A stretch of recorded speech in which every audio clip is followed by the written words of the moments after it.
नमस्कार, स्वागत है आपका मेरे इस चैनल कथा और कहानियाँ में। आप सबको नवरात्रि की हार्दिक शुभकामनाएं। नवरात्रि की नौमी तिथि को महानवमी के नाम से जाना जाता है। इस दिन माँ दुर्गा के सिद्धिदात्री स्वरूप की पूजा की जाती है। इनकी उपासना से रोग, शोक और भय से मुक्ति मिलती है। माँ सिद्धिदात्री को माँ दुर्गा का प्रचंड रूप माना जाता है। कहते हैं जिस किसी पर माँ की विशेष कृपा रहती है, ऐसे लोगों के शत्रु उनके इर्द गिर्द भी नहीं भटक पाते हैं। तो आइए अब हम सुनते हैं माँ सिद्धिदात्री की व्रत कथा। माँ सिद्धिदात्री से जुड़ी पौराणिक कथा के अनुसार जब पूरे ब्रह्मांड में अंधकार छा गया था, उस अंधकार में एक छोटी सी किरण प्रकट हुई।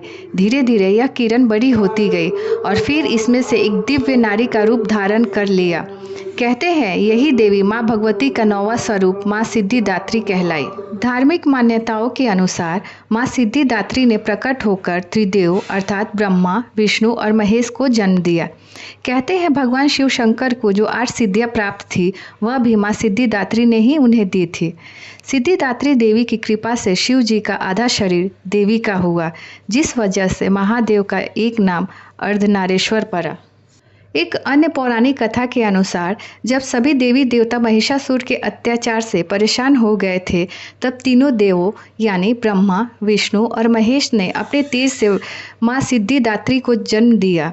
इसके बाद सभी देवताओं ने इन्हें अपने शस्त्र प्रदान किए और माता ने महिषासुर से युद्ध कर उसका अंत कर दिया। माँ सिद्धिदात्री भक्तों और साधकों को ये सभी सिद्धियाँ प्रदान करने में समर्थ है। माँ सिद्धिदात्री की 4 भुजाएं हैं। इनका वाहन सिंह है। ये कमल पुष्प पर भी आसीन होती है। इनकी दाहिनी तरफ के नीचे वाला हाथ में कमल पुष्प है। प्रत्येक मनुष्य का यह कर्तव्य है कि वह माँ सिद्धिदात्री की कृपा प्राप्त करने के लिए निरंतर प्रयत्न करे।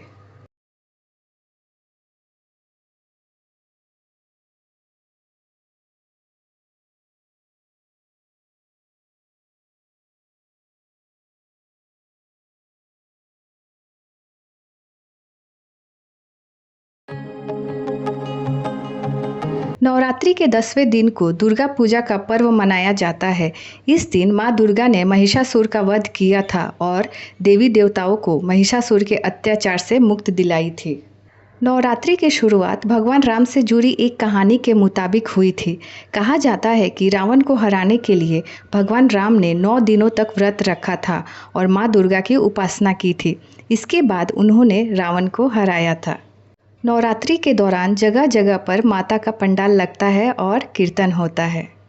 मान्यता है कि जब धरती पर दानवों का अत्याचार बढ़ जाता है तो उसे रोकने के लिए माँ शक्ति स्वयं आती हैं और जगत का कल्याण करती हैं।